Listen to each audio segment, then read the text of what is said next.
Hello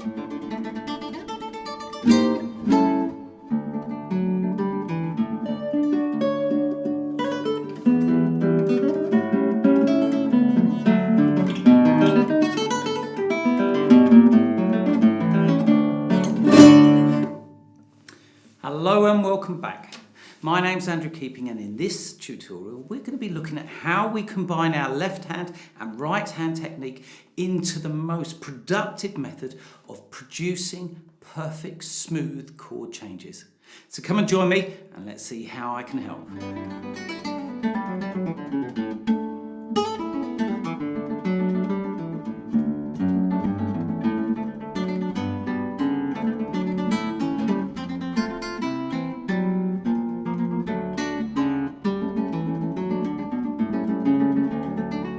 So, in our last tutorial, we looked at combining our left-hand technique and right-hand technique in using them with the perfect one-octave major scale to be able to get smooth changes between individual notes using a rest stroke. If you've followed that, you'll see my methodology. And what we're going to do today is we're going to sort out one of the big problems that a lot of guitarists have, and that is getting transitions or chord changes that really seem to have a bit of a gap. They're gaping holes between the movement between chords.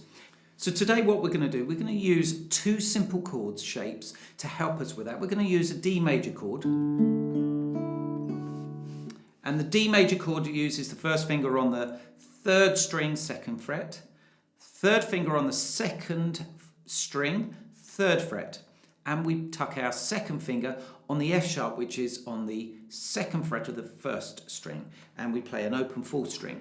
Play all those notes together, all four notes, and that makes up a D major chord. Now we're going to move from that chord to the G chord, and a G chord will be sixth string, third fret,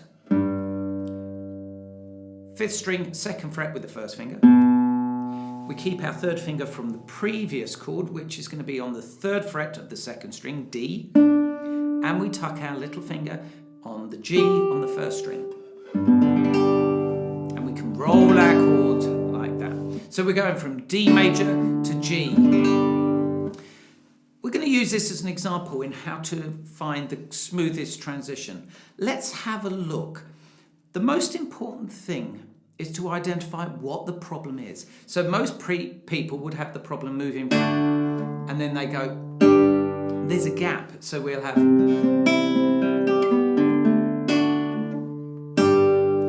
they want to get a smoother chord change. So let's have a look at what we're dealing with.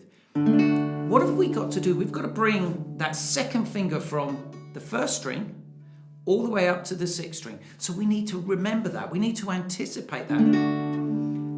That bass note is the first note we play, so we've got to get that all the way across. In the meantime, let's have a look for pivot fingers, fingers that can be held down as a link from one chord shape to the next. And we've got that in our third finger here. So look for that shape. While I'm bringing it over, I'm morphing the other fingers into shapes so they all go down together.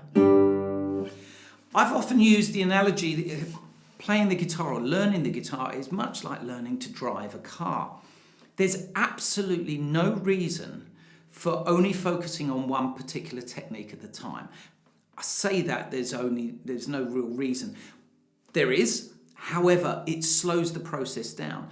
Let's not think, okay, at the moment I'm just going to be focusing on that bass note. The problem is you then establish a technique and a method where you're only focusing on that technique. You've learnt it that way, but you haven't been able to concentrate on the other techniques. So what happens, you've established a method, but you've reinforced the negative techniques about the other things that you haven't focused on. Let's focus on everything at the same time. If I was driving a car, I wouldn't be saying to the driving instructor, well, I'm just going to be concentrating on the gears today or the pedals today, because you can't, you have to do everything at the same time. Otherwise it's carnage.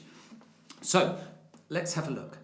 Let's talk about what we're doing. we're moving the second finger over to the bass note. While I'm doing that, I'm thinking ahead.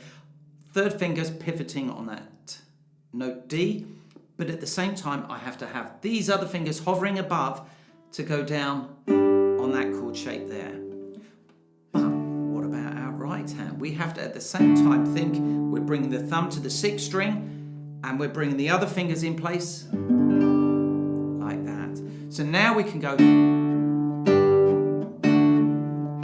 take it in slow motion, morph it into the shape.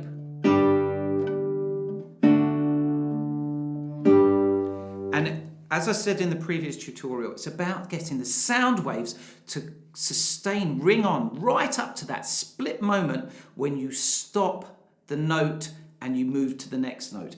The problem is, if you take a finger off a note, the note stops ringing on.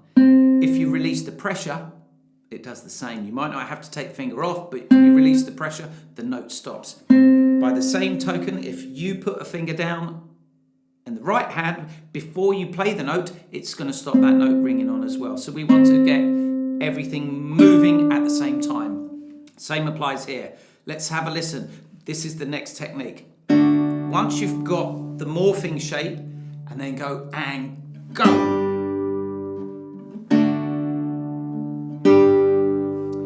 You could try it with a bar chord. If you're sufficiently capable in playing chords, move up the guitar and here I go and go. What I did, I'll do it in slow motion. I'm moving up to the next chord, but I'm not lifting off, moving and then playing because we've lost the sound. Prepare and time the right hand and go. Go. Go. It also prevents the squeaking because you're moving quicker between notes.